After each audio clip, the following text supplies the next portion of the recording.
In seventh heaven as you supersize and grow your business. Sharon Horne-Ellstrom here, and I have 7 little duckies here because it was my granddaughter's birthday yesterday, her first birthday, and she had a ducky theme party. So we have a plethora of rubber ducks left over from the party.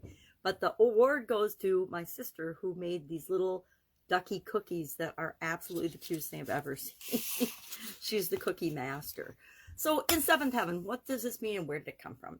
It is an idiom that has been around for thousands of years.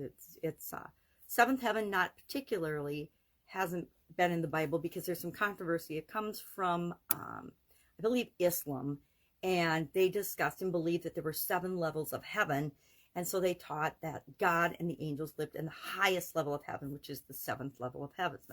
Now, other people, other religions believe that in the Bible says there's only 3 heavens, but 3 or 7 doesn't really matter. It's what you choose to believe. But either way, it means to be extremely happy, blissfully happy, in a state of ecstasy, the happiest you could possibly be.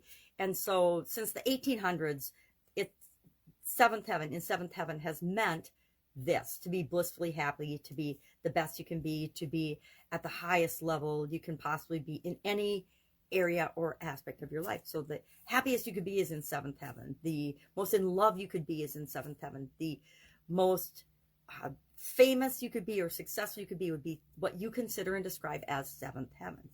So with respect to growing our businesses and supersizing our businesses, what does this mean? Well, number one, what does your 7th heaven business look like? What does it look like to you? What's your vision for that? Because that's what you're striving to create. You need to know what that is, have a picture of that in your mind so you can communicate it to all the other people involved in creating and building and supersizing your business. Because none of us supersize and grow our businesses in a vacuum, right? We got to at least have customers. Even if you're a solopreneur, you at least have other people that you're interacting with, customers, and you're probably building a team and you're interacting with them. So your employees, your team members, your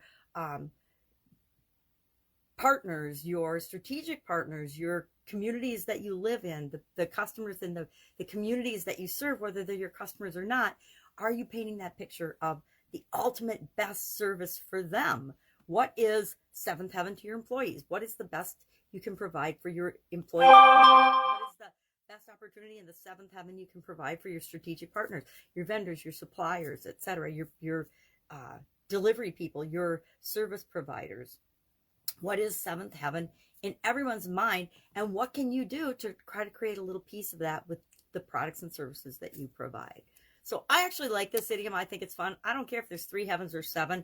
I think it's up to each of us to decide what we believe from a spiritual level. It doesn't really have a whole lot to do with our day-to-day business. So curious, have you heard this expression? Have you used this expression? I don't know that I've ever said, oh, I'm in 7th heaven, I'm so happy, or I'm over the moon about this, but I kind of doubt that I have. I understand what it means, and I understand how other people might think about it and approach it, but my goal is always to surprise and delight the people that I'm here to serve, including my friends and family, right? Nothing makes me happier than making my granddaughters happy with the ducks, and my sister, nothing, her way of putting people in 7th heaven is making these adorable yet delicious cookies. You can even eat the duck. How cool is that? It's a little fondant duck. And the pearls are candy pearls, so the little bubbles. I love creative, fun people. I think it's amazing to see the things that people can create when they're doing something that they love. She loves making cookies. She makes a different theme for every party, every special occasion, based on the person that she's serving. She doesn't do it as a business. She does it out of love. And when we do things out of love, it shows. All right, that's it. Have an awesome day. I hope that you are in 7th heaven with whatever you're doing today as you're building and growing your business. Any questions, hit me up. Otherwise, I'll be with you tomorrow with another interesting idiom, emotion related, for this month of February, to coincide with the segment that we're doing for the annual BU 365-day challenge. Do one thing every day that improves us. Have an awesome day. See you tomorrow.